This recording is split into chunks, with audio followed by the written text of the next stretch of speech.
With the V-shape opening right here, there's no need to open the flap to access the cards right here, but there are potential security concerns.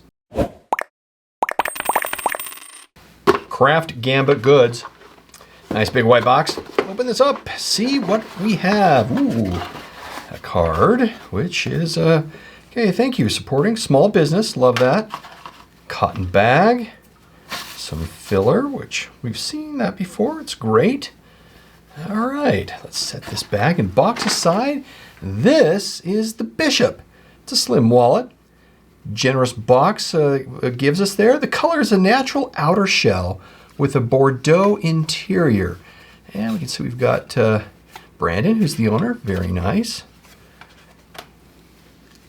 So a Bordeaux color interior here.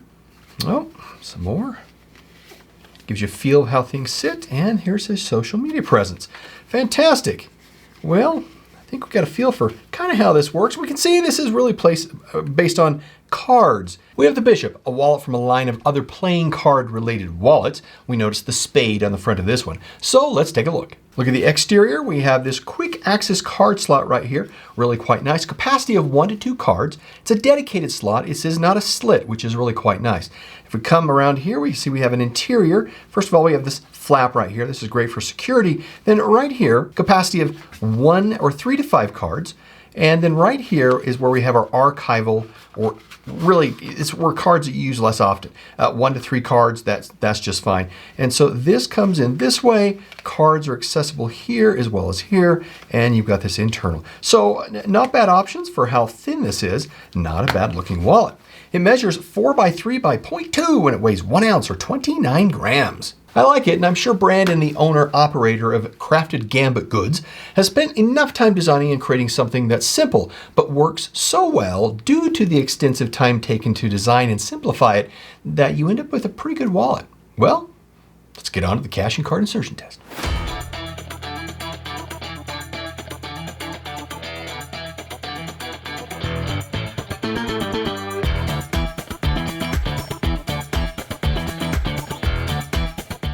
Notice we got 5 cards and 2 slips of cash. The company recommends up to 6 cards in this distributed throughout the wallet. And you can see how nice it just kind of folds together. This is really thin, and this is brand new. So as this forms to your body, you're going to find that this is really going to look good, and the patina on this will develop really well. From a quality perspective, this is designed and made in Canada.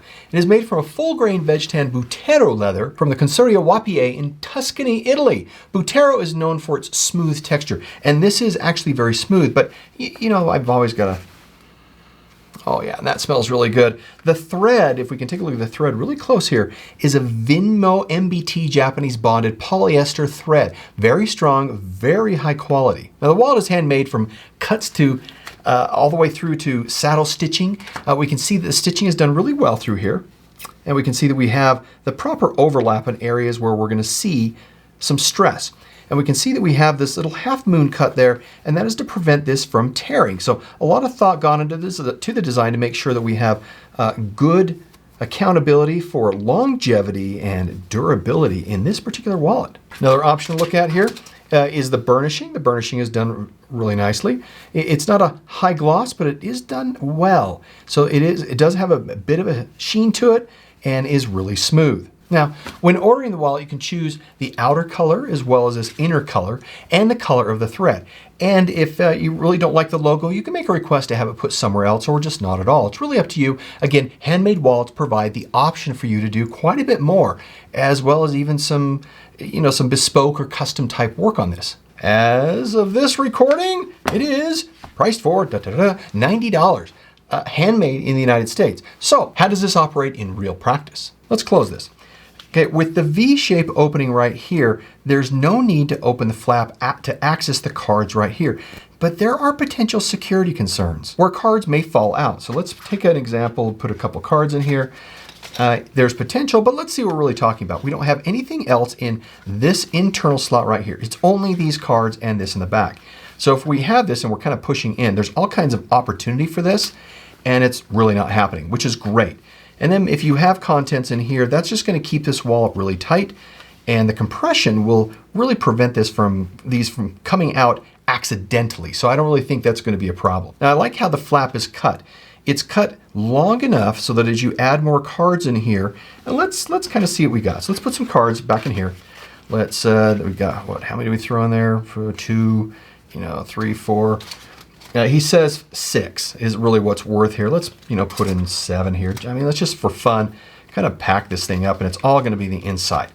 And we close the flap and we can see that it still looks really good. We still have coverage and it handles that growth. And you can see that if you add more cards, it will stretch this leather, but it handled beyond just slightly what the capacity shows.